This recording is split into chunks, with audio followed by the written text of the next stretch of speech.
दोस्तों नमस्कार। स्वागत है आपका हमारे इस यूट्यूब मंच पर। दोस्तों, चुनाव लोकतंत्र का महापर्व होता है और लोकतंत्र के इस महापर्व में उसकी शुचिता पर ध्यान देना और उसकी शुचिता को सुनिश्चित करना, यह लोकतंत्र की सफलता के लिए सबसे जरूरी होता है। लेकिन क्या लोकतंत्र की शुचिता को और लोकतंत्र के महापर्व की शुचिता यानी चुनाव की शुचिता को सुनिश्चित करने के लिए जिस संस्था के ऊपर दायित्व है, क्या वो संस्था इसके साथ अपने मूलभूत कर्तव्यों के साथ न्याय कर पा रही है? न्याय कर पा रही है या नहीं कर पा रही है, ये सवाल हर व्यक्ति स्वाभाविक है कि अपने-अपने नजरिए से दे सकता है। लेकिन अभी 48 घंटे भी नहीं बीते, जो एक नोटिफिकेशन चुनाव आयोग की तरफ से आया है, 4 पन्नों का नोटिफिकेशन, और उस 4 पन्ने को के नोटिफिकेशन को आप हमारी स्क्रीन पर भी देख सकते हैं। जिस नोटिफिकेशन में, जी हाँ, जब बिहार चुनाव के लिए आचार संहिता लागू होने में बमुश्किल 2 महीने का वक्त बचा हुआ है, 2 या ढाई महीने का वक्त बचा हुआ है, उस वक्त मतदाता सूची के लिए एक एसआईआर नामक नया प्रोसेस शुरू किया गया है, जिसमें मतदाता सूची यानी वोटर लिस्ट का वेरिफिकेशन किया जाएगा। स्पेशल इंटेंसिव रिवीजन उसका नाम, जिसे संक्षेप में एसआईआर कहा जा रहा है। और इस रिवीजन के उठते ही, इस रिवीजन का प्रस्ताव आते ही, चुनाव आयोग से इसका नोटिफिकेशन आते ही, वो तमाम तरह के सवाल खड़े हो गए हैं, जिन सवालों को लेकर मौजूदा दौर में लोकतंत्र जूझ रहा है। और इसके साथ साथ राहुल गांधी चुनाव आयोग को कई बार निशाने पर ले चुके हैं। अब वो चुनाव आयोग राजीव कुमार का हो या ज्ञानेश कुमार का हो, स्वाभाविक है कि आज के दौर में इस देश के देशवासियों के दिलों में उसकी जगह टीएन शेषन के दौर वाले चुनाव आयोग जैसी तो कतई नहीं है। ये बात कोई चाय पान की दुकान और नुक्कड़ से लेकर बौद्धिक बहस मुबाहिसों तक कहीं भी इसकी तस्दीक कर सकता है कि वो प्रतिष्ठा अब आयोग के की नहीं रही है, जो कभी टीएन शेषन के जमाने में हुआ करती थी। वो टीएन शेषन जो मुख्य चुनाव आयुक्त रहते हुए सरेआम कहते थे कि इस देश के नेताओं का, बेकाबू नेताओं का ब्रेकफास्ट करता हूं। तब चुनाव आयोग की प्रतिष्ठा बनी थी। लेकिन आज जरा इस नोटिफिकेशन को ध्यान से देखिए, तब समझ में आएगा कि क्यों कहा जाता है, खासकर हिंदी भाषी भारत में वो कहावत क्यों कही जाती है कि प्यास लगने पर कुआं खोदना। और बिहार के चुनाव के संदर्भ में आया है, तो बिहारी बिहारी कहावत को भी सामने रखे तो कहते हैं लोग, भोज के समय कोहड़ा रोपना। तो ये प्यास लगने पर कुआं खोदना या भोज के समय कोहड़ा रोपने की नौबत चुनाव आयोग की जो आई है, इसको लेकर जो सवाल है, क्या इन सवालों को शेरो शायरी की भाषा में खारिज किया जा सकता है? शेरो शायरी की भाषा हमारी नहीं है, मुझे आती भी नहीं है। शेरो शायरी दरअसल पूर्व मुख्य चुनाव आयुक्त राजीव कुमार को बड़े अच्छे तरीके से आती थी, और शेरो शायरी में वो प्रेस कॉन्फ्रेंस में जवाब भी दिया करते थे। ये अलग बात है कि मूलभूत सवालों के जवाब देने से वो पीछे हट जाते थे। अभी कुछ दिन पहले आपने देखा कि एक नोटिफिकेशन चुनाव आयोग की तरफ से आया कि चुनाव का डेटा, जिस चुनाव पर कोई केस मुकदमा नहीं हुआ हो, जिसके नतीजे पर, उसका डेटा मशीनों के अंदर सिर्फ 45 दिनों तक रखा जाएगा, उसके बाद उसे डिलीट कर दिया जाएगा। आखिर डेटा डिलीट करने की हड़बड़ी क्यों है? क्या वो डेटा किसी के माथे पर या किसी के कपार पर रखा हुआ है? स्वाभाविक है कि हमारे लैपटॉप में अगर कोई डेटा है तो वो हमारे सर पे तो नहीं है। अगर किसी मशीन में कोई डेटा है, किसी चिप के अंदर कोई डेटा है और वो भी वोटिंग रिकॉर्ड का डेटा है, तो वो किसी के माथे पर तो बोझ नहीं बना हुआ है। फिर ये डिलीट कर देने वाला फरमान क्यों आया? और उस फरमान के बाद एक नया फरमान जो आया है, वो वोटर लिस्ट के पुनरीक्षण का है। और उस पुनरीक्षण पर कांग्रेस पार्टी ने भी अपनी तरफ से प्रतिक्रिया दी है, और कांग्रेस की प्रतिक्रिया के साथ साथ ममता बनर्जी की भी प्रतिक्रिया। जी हाँ, दोनों प्रतिक्रिया आप देख सकते हैं हमारी स्क्रीन पर, और दोनों में जो सवाल उठाए गए हैं, उन सवालों से सिर्फ विपक्ष के सवाल कहकर किनारा नहीं किया जा सकता, क्योंकि सवाल बड़े वाजिब है। कांग्रेस पार्टी के ट्विटर हैंडल पर जो ये चिट्ठी आई है, वो चिट्ठी भी आप देखिए, और इस चिट्ठी में साफ साफ लिखा गया है कि चुनाव आयोग इस वक्त आखिर मतदाता सूची के पुनरीक्षण और एसआईआर के नाम से जो एक नया शगुफा छेड़ा गया है, इसकी जरूरत क्यों पड़ी है? 8 मार्च को चुनाव आयोग ने जो प्रस्ताव दिया था, वो प्रस्ताव बकौल कांग्रेस पार्टी, वो प्रस्ताव दरअसल ये है कि आधार के आधार पर वेरिफिकेशन कर लिया जाएगा। अब ये आधार बनाया गया, आधार से वोटर लिस्ट को बिना किसी औपचारिक आदेश के लिंक करने का फैसला भी किया गया। हम तमाम लोगों ने अपने वोटर आईडी को आधार से लिंक भी कराया। अब कहा जा रहा है कि फिर से पुनरीक्षण होगा। स्पेशल इंटेंसिव रिवीजन, एक नया टर्म दिया गया है। स्पेशल भी है, इंटेंसिव यानी सघन भी है, विशेष सघन समीक्षा इसको कह सकते हैं हिंदी में, एसआईआर को। तो इस एसआईआर में जो जो बातें कही जा रही है, और वो बात ममता बनर्जी ने भी कही है, कांग्रेस की प्रेस रिलीज में भी है। और वो बात क्या है? अब वोटर्स को कहा जाएगा कि अपने समर्थन में, अपनी उम्र के, अपने पते के समर्थन में जन्म स्थान और बर्थ प्लेस और बर्थ सर्टिफिकेट का जिक्र करना होगा। यह आरोप कांग्रेस ने भी लगाया है और टीएमसी ने भी लगाया है। अब सवाल यह उठता है कि कोई व्यक्ति 50 साल का है, कोई 55 साल का है या कोई 40 साल का है। आमतौर पर ग्रामीण इलाकों में या सेमी अर्बन इलाकों में भी बर्थ सर्टिफिकेट बनवाने की परंपरा नहीं रही है। अब जाकर कुछ अर्बन इलाकों में बर्थ सर्टिफिकेट बनवाया जा रहा है। तो ये बर्थ सर्टिफिकेट वाला क्राइटेरिया क्यों लगाया जा रहा है? कोई 60 साल का आदमी कहां से अपना बर्थ सर्टिफिकेट लाके देगा कि किस अस्पताल में उसका जन्म हुआ, या किस दाई ने उसका जन्म करवाया, या फिर किस स्थान पर जन्म हुआ? ये सारी बातें सर्टिफिकेट के साथ कैसे आएंगी? और क्या इसके आधार पर वोटर लिस्ट से नाम काटे जाएंगे? ये सवाल विपक्षी दलों की जो चिंता है, उसे गैर वाजिब नहीं माना जा सकता। आमतौर पर भारत का मतदाता होने, वोटर होने की सबसे पहली शर्त क्या है? ये भारत का चुनाव आयोग संविधान के अनुच्छेद 336 के तहत जो बातें करता है, 326 के तहत जो बातें करता है, उसमें 3 शर्तें मुख्य रूप से हैं। पहला, भारत का नागरिक होना चाहिए। दूसरा, 18 साल से ऊपर की उम्र होनी चाहिए।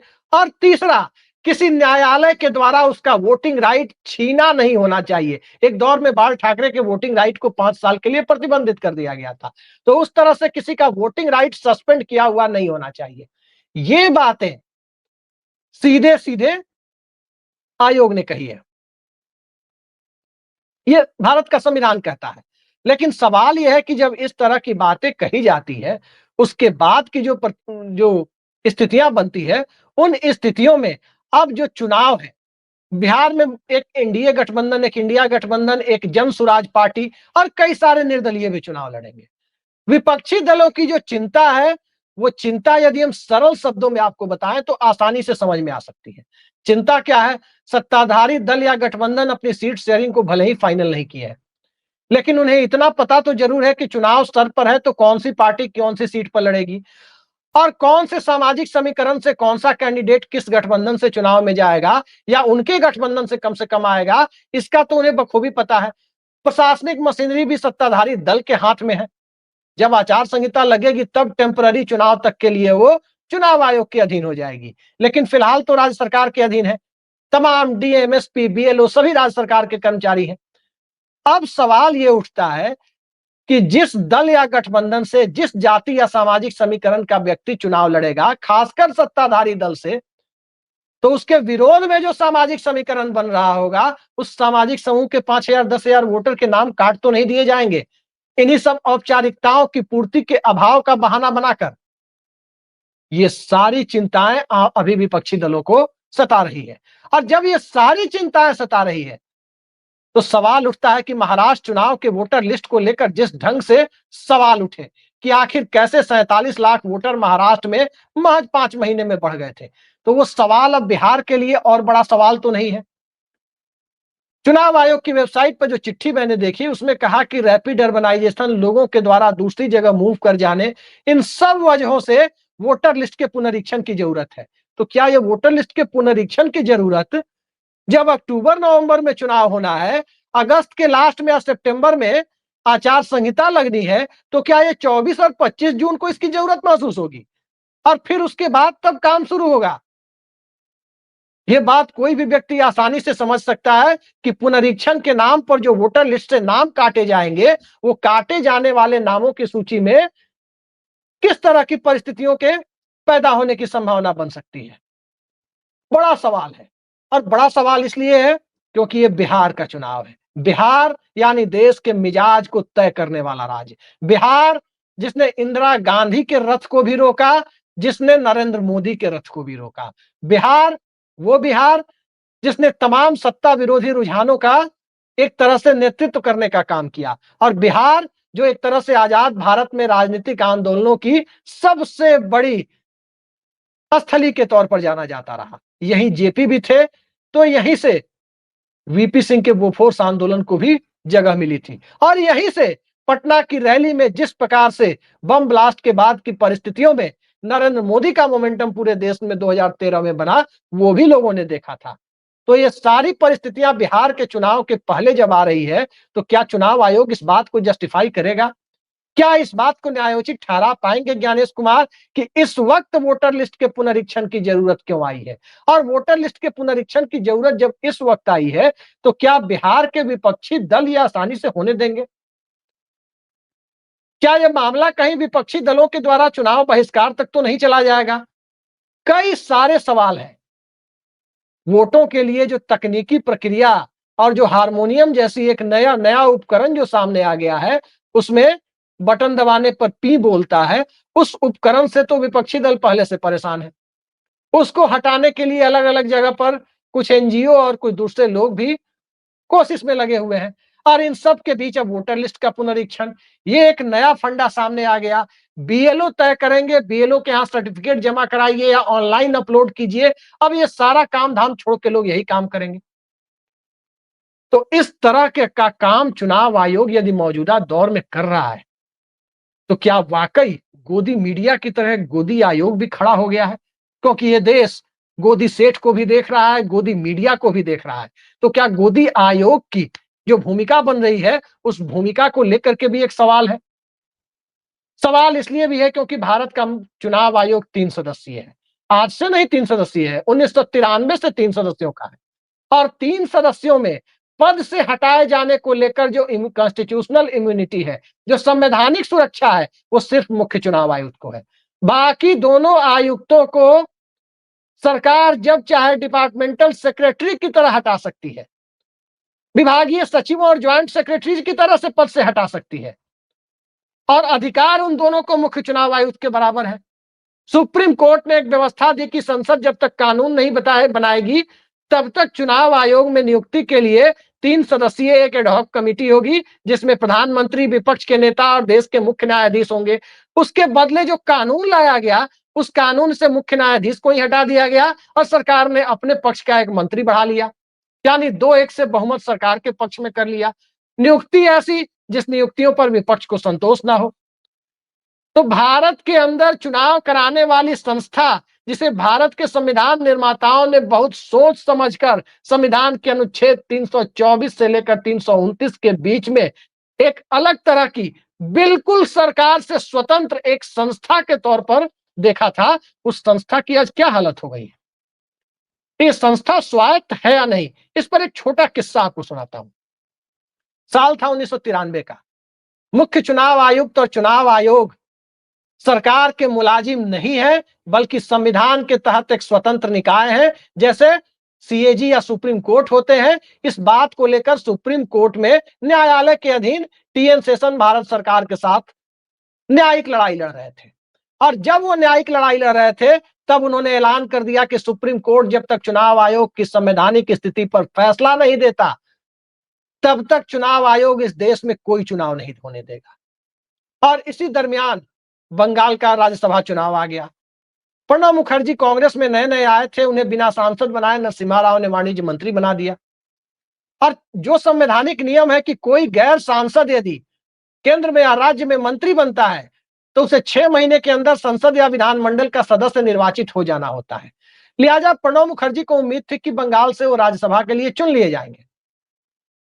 लेकिन टीएन शेषन की इस जिद में बंगाल का राज्यसभा चुनाव टल गया।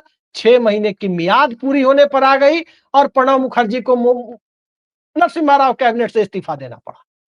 अंततः चुनाव आयोग ने शेषन की बात पर मुहर लगाई कि चुनाव आयोग, सुप्रीम कोर्ट ने अंततः मुहर लगाई कि चुनाव आयोग भारत सरकार के मातहत काम नहीं करता, बल्कि भारतीय संविधान के तहत एक स्वायत्त निकाय है, जो सरकार के मातहत कहीं नहीं है। इसकी अपनी स्वायत्तता है, जैसे सुप्रीम कोर्ट की है, जैसे नियंत्रक महालेखा परीक्षक की है। तो सुप्रीम कोर्ट ने भी भारत के संविधान में वर्णित चुनाव आयोग के लिए एक स्वायत्त निकाय शब्द का प्रयोग किया। और जब स्वायत्त निकाय शब्द का प्रयोग किया जा रहा है, तो क्या यह स्वायत्त निकाय आज यही काम करेगा? क्या यह चुनाव के समय, बिल्कुल चुनाव के समय वोटर लिस्ट का पुनरीक्षण शुरू कर देगा? और पुनरीक्षण के नाम पर इस देश में कौन सा खेला होता है? महाराष्ट्र चुनाव में विपक्षी दलों ने तमाम आरोप लगाए, कुछ विपक्षी दलों ने बंगाल चुनाव में भी आरोप लगाए, उत्तर प्रदेश चुनाव में कई सारी ऐसी फुटेज हम लोगों ने देखी, जब खास करके अल्पसंख्यक समुदाय के कुछ बूथों पर लोग अपना मतदाता पहचान पत्र लेकर वापस लौट रहे थे। ऐसी फुटेज भी मीडिया में दिखाई गई, सोशल मीडिया में दिखाई गई, भले ही गोदी मीडिया ने नहीं दिखाया। तो क्या बिहार में वही हालात पैदा किए जाएंगे? क्या तेजस्वी यादव और लालू यादव इसे देखते रहेंगे? क्या कांग्रेस पार्टी और सीपीआई-एमएल के लोग उसे देखते रहेंगे? क्या प्रशांत किशोर की पार्टी देखती रहेगी? और क्या इस देश के तमाम दूसरे विपक्षी दल इसे देखते रहेंगे? ये एक बड़ा सवाल है। और जो सवाल कांग्रेस पार्टी ने उठाया है, जिस तरह का सवाल राहुल गांधी उठाते रहे हैं, जिस तरह का सवाल ममता बनर्जी ने उठाया है, और दिल्ली चुनाव में वोटर लिस्ट को लेकर अरविंद केजरीवाल ने जिस तरह का सवाल उठाया, उन सवालों के इर्द गिर्द तो साफ दिखाई देता है कि कुछ तो पर्देदारी है, जिस पर और पर्देदारी बढ़ाने की कोशिशें हैं। आखिर पर्देदारी किससे? लोकतंत्र पारदर्शिता से मजबूत होता है, पर्देदारी से मजबूत नहीं होता। तो आखिर पर्दा प्रथा को, पर्दा प्रथा जैसी दकियानूसी सोच को भारत की चुनावी प्रक्रिया के ऊपर उड़ाने की जो कोशिश है, उस कोशिश की अगली कड़ी में बिल्कुल चुनाव के वक्त एसआईआर के नाम से वोटर लिस्ट पुनरीक्षण की कोशिशें कम से कम लोगों के मन में तो संशय पैदा करती ही है। बड़े बड़े दार्शनिकों ने कहा है कि मनुष्य को संदेहवादी होना चाहिए, निश्चित तौर पर होना चाहिए। और ये जो संदेह उत्पन्न हो रहा है, वो अकारण नहीं है, क्योंकि कई राज्यों के चुनाव पर सवाल उठाए जा चुके हैं। हरियाणा के नजदीकी मुकाबले पर तो कई सवाल उठे, महाराष्ट्र चुनाव पर कई सवाल उठे, और वहां तो एक ही बिल्डिंग में कई कई हजार वोटर 4-5 महीने में बढ़ गए थे। ये भी देखा गया। मॉक पोलिंग तक लोग कराने की स्थिति में पहुंचे, जिसे शासन ने मॉक पोलिंग जो चुनाव के बाद लोग अपनी संतुष्टि के लिए कराना चाहते थे, उसे प्रशासन की दबंगई ने अपने स्तर पर नहीं होने दिया, रोक दिया था। ये तो हालत है इस देश में। और कहने को दुनिया का सबसे बड़ा लोकतंत्र, 140 करोड़ लोगों का देश, जिसमें 82 करोड़ लोग 5 किलो राशन की सरकारी इमदाद पर जिंदा है। और 5 किलो राशन वाली भीड़ अब अपने बाप दादाओं का और खुद का बर्थ सर्टिफिकेट और बर्थ प्लेस, जन्म स्थान और जन्म प्रमाण पत्र लेकर के पहुंचे। ये सब आरोप जो कांग्रेस पार्टी लगा रही है, निश्चित तौर पर लोकतंत्र के लिए शुभ संकेत नहीं है कि इस तरह के फरमान को चुनाव आयोग जारी करे। देखिए आते आगे आगे होता है क्या। कम से कम इस तरह के पुनरीक्षण के बाद लोगों का चुनावी व्यवस्था पर से कहीं विश्वास ही उठना शुरू ना हो जाए। हम कामना करते हैं कि लोगों का भरोसा ना उठे, लेकिन संदेह का बढ़ता जाना यह भी एक शुभ लक्षण नहीं है। आज के लिए इतना ही। नमस्कार।